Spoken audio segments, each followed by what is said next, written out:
Despite Russia's efforts to divide us at home and abroad, I can affirm that has not happened. The overwhelming message of on both calls was one of unity, determination, and resolve. I shared with all of those on the calls what we know about a rapidly escalating crisis in Ukraine. Over the last few days, we've seen reports of a major uptick in violations of the ceasefire by Russian-backed fighters attempting to provoke Ukraine and the Donbass. For example, a shelling of a Ukrainian kindergarten yesterday, which Russia has falsely asserted was carried out by Ukraine. We also continue to see more and more disinformation being pushed out to the Russian public, including Russian-backed separatists, claiming that Ukraine is planning to launch a massive offensive attack in the Donbass.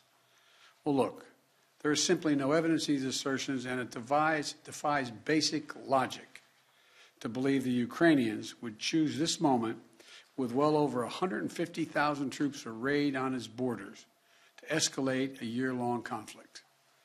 Russia's state media also continues to make phony allegations of a genocide taking place in the Donbass and push fabricated claims warning about Ukraine's attack on Russia without any evidence. That's just what I'm sure Ukraine's thinking of doing, attacking Russia. All of these are consistent with the playbook the Russians have used before, to set up a false justification to act against Ukraine. This is also in line with the pretext scenarios that the United States and our allies and partners have been warning about for weeks. Throughout these tense moments, the Ukrainian forces have shown great judgment and, I might add, restraint.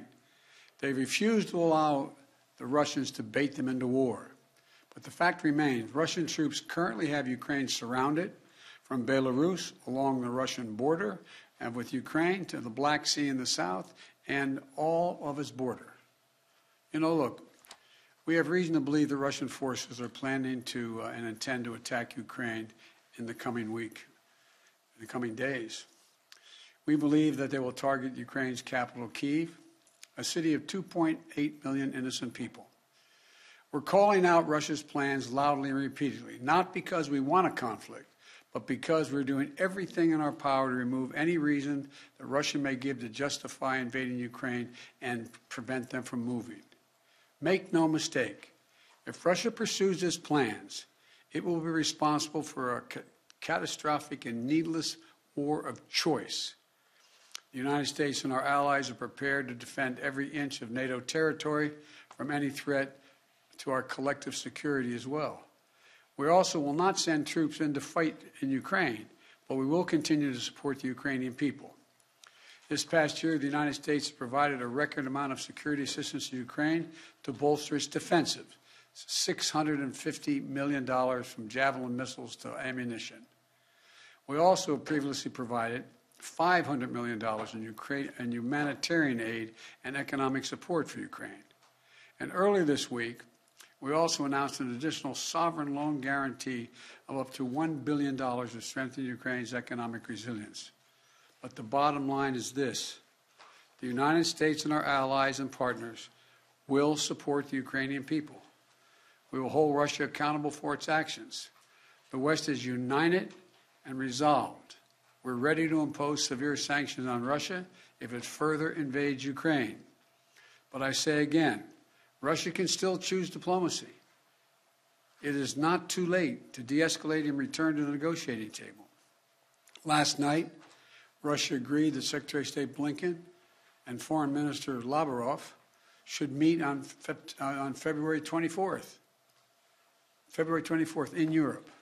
But if Russia takes military action before that date, we'll be clear that they have slammed the door shut on diplomacy.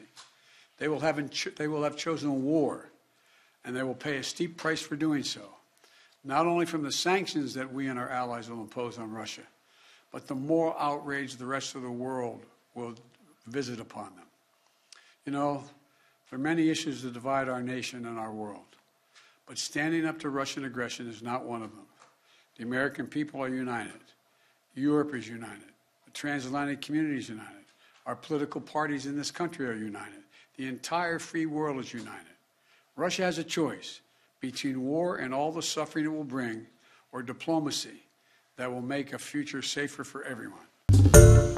Hi, everyone. George Stephanopoulos here. Thanks for checking out the ABC News YouTube channel. If you'd like to get more videos, show highlights, and watch live event coverage, click on the right over here to subscribe to our channel. And don't forget to download the ABC News app for breaking news alerts. Thanks for watching.